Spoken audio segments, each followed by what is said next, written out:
Assalamualaikum warahmatullahi wabarakatuh. Di sini saya akan mempresentasikan ataupun menjelaskan materi tentang sistem operasi dengan judul proses.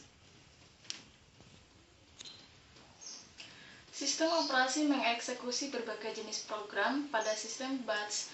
Program tersebut biasanya disebut dengan job.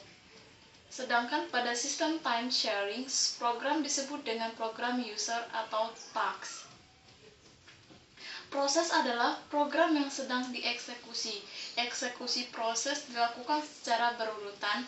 Dalam suatu proses terdapat program counter, stack, dan data daerah.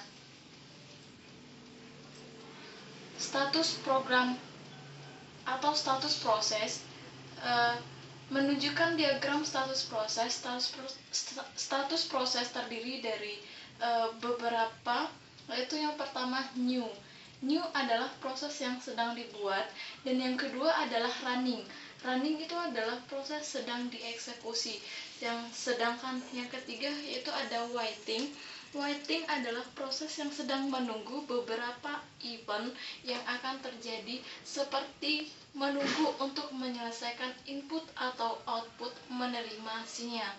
Dan yang keempat ada ready. Ready adalah proses menunggu jatah waktu dari CPU untuk diproses. Dan yang kelima ada terminated, itu adalah proses telah selesai dieksekusi. Selanjutnya di sini saya akan menjelaskan tentang gambar ataupun perubahan status proses seperti gambar berikut ini. Di sini ada menu new. New adalah untuk pembuatan awal atau membuat baru. Di sini adalah ready untuk memulai, kemudian ada running untuk menjalankannya, dan waiting adalah untuk menunggu proses input output. Informasi yang terdapat pada setiap proses yaitu ada status proses. Di sini dalam status proses ada new, ready, running, waiting, dan terminated. Dan sedangkan ada program counter di sini menunjukkan alamat berikutnya yang ada dieksekusi oleh proses tersebut. Dan yang ketiga itu adalah CPU register. Di sini register bervariasi tipe dan jumlahnya tergantung arsitektur komputer yang bersangkutan. Dan yang selanjutnya itu ada informasi penjadwalan CPU. Informasi tersebut berisi prioritas dari suatu proses.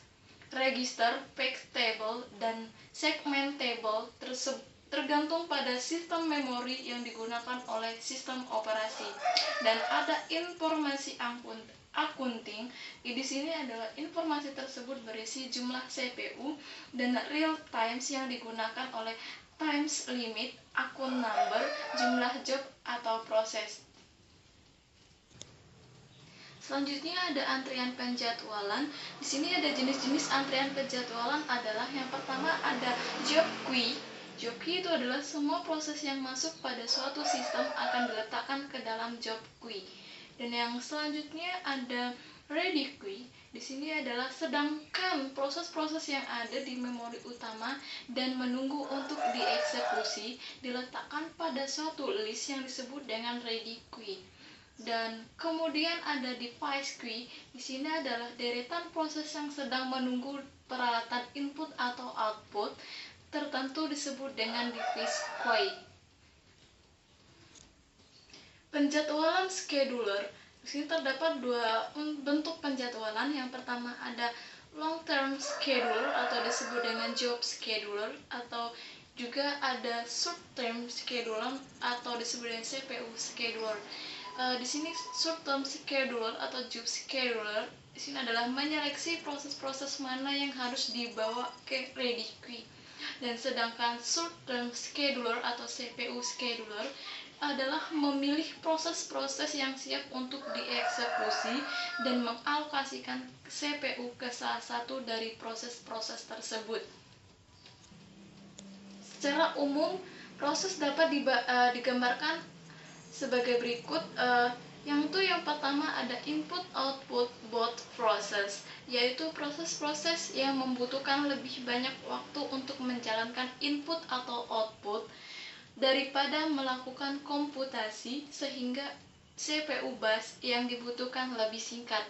Dan yang kedua ada CPU bound process, itu adalah proses-proses yang membutuhkan lebih banyak waktu untuk melakukan komputasi daripada menjalankan input output, sehingga CPU bus yang dibutuhkan lebih lama.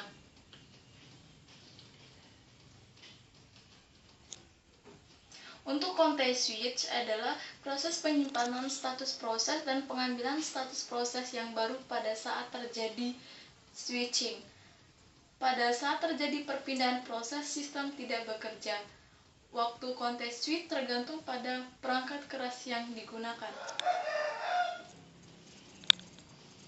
Untuk pembuatan proses ada beberapa aktivitas berkenaan dengan pembuatan proses, yaitu ada yang pertama memberikan identitas atau nama pada proses yang dibuat.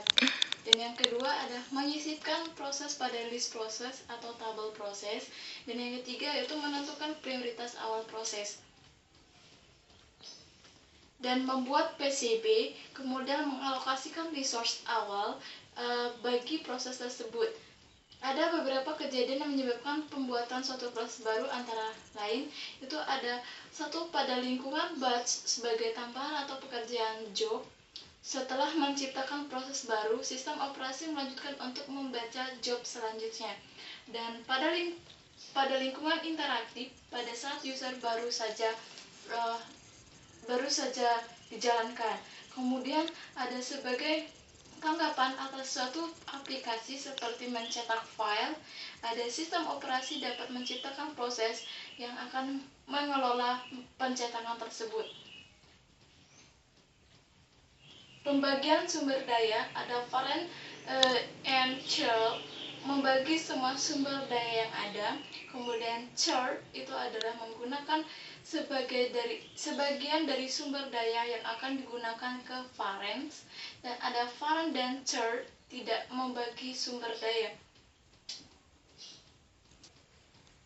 Untuk selanjutnya ada proses yang saling bekerja sama atau disebut dengan cooperating process.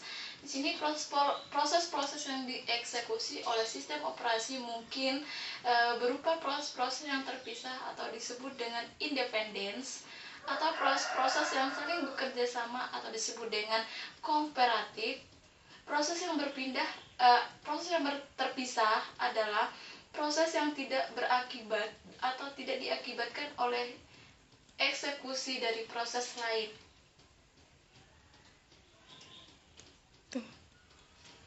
Contoh dari eksekusi di sini adalah misalkan P1 adalah program dari Microsoft Word dan P2 adalah program dari Findbus. Microsoft Word memanggil Findbus. Hal ini akan membutuhkan waktu penyimpanan yang cukup besar, sehingga perlu swapping atau pemindahan data yang tidak segera dipakai dari memori utama ke memori sekunder. Keuntungan proses yang saling bekerja sama adalah terjadi pembagian informasi, meningkatkan kecepatan komputasi, proses dapat dibagi, dan modul-modul yang lebih memberikan kenyamanan pada programmer. Demikianlah presentasi ataupun penjelasan dari saya tentang proses mengenai sistem operasi, dan saya akhiri wabillahi taufiq wal hidayah. Wassalamualaikum warahmatullahi wabarakatuh.